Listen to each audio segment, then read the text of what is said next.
मायका और ससुराल, एक औरत की दर्द भरी कहानी। आइए मैं आपको ऐसे ही एक बहू की कहानी सुनाती हूँ जो अभी अभी बेटी से बहू बनी है। मुझे विश्वास है आपको यह कहानी पसंद आएगी। Please subscribe. ससुराल में वह पहली सुबह मुझे आज भी याद है। कितनी घबराकर मैं उठी थी, यह सोचती हुई कि कहीं देर ना हो जाए। सब न जाने मेरे बारे में क्या सोचेंगे। केवल एक रात ही तो नए घर में कटी थी और इतना सब कुछ बदल गया, जैसे आसमान में उड़ती चिड़िया को किसी ने मोती के लालच देकर पिंजरे में कैद कर लिया हो। शुरू के कुछ दिन तो यूं ही गुजर गए। एक दिन हम बाहर घूमने गए। जब हम वापस घर आए तो सासू माँ की आंखों में खुशी तो दिख रही थी, लेकिन केवल अपनी बेटे के लिए ही। मैंने सोचा कि शायद नया नया रिश्ता है, एक दूसरे को समझने में कुछ वक्त लगेगा।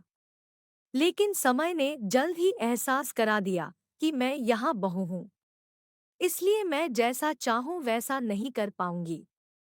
कुछ कायदा और मर्यादा है जिसका मुझे पालन करना होगा, जैसे कि धीरे धीरे बात करना, धीरे से हंसना, सबके खाने के बाद खाना खाना।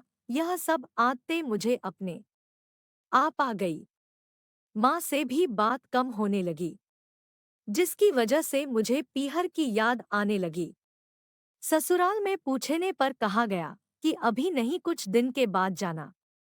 जिस पति ने शादी के समय कहा था कि आपकी बेटी पास में ही तो है, कभी भी आ जाया करेगी, उसके भी सुर बदल गए।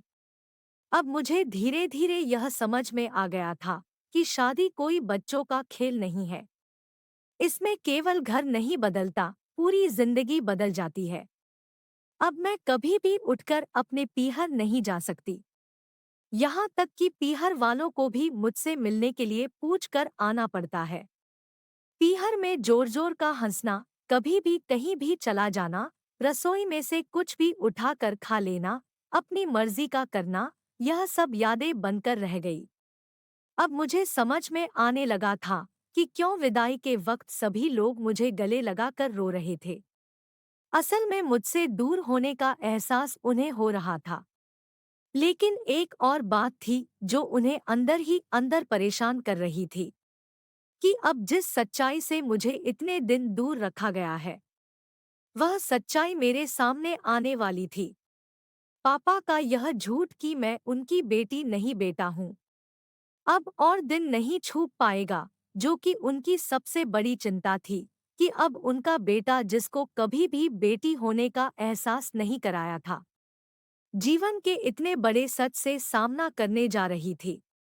वहीं माँ को भी चिंता सता रही थी कि उनकी बेटी अभी तक कोई एक काम भी नहीं किया करती थी।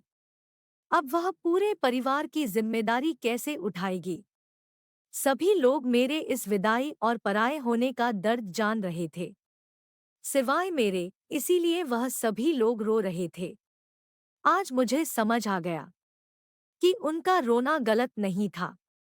यह हमारे समाज का नियम ही है कि एक बार बेटी डोली में विदा हो गई तो वह उस घर के लिए केवल मेहमान ही बनकर रह जाती है। फिर कोई चाहे कितना क्यों ना कह ले कि यह घर आज भी उसी का है, सच तो यह है कि अब वह कभी भी यूं ही अपनी पीहर नहीं जा सकती, चाहे कितना भी समस्या और परेशानी क्यों ना आ जाए। मुझे ही हल करना है, हंसते हुए या गम छुपाते हुए।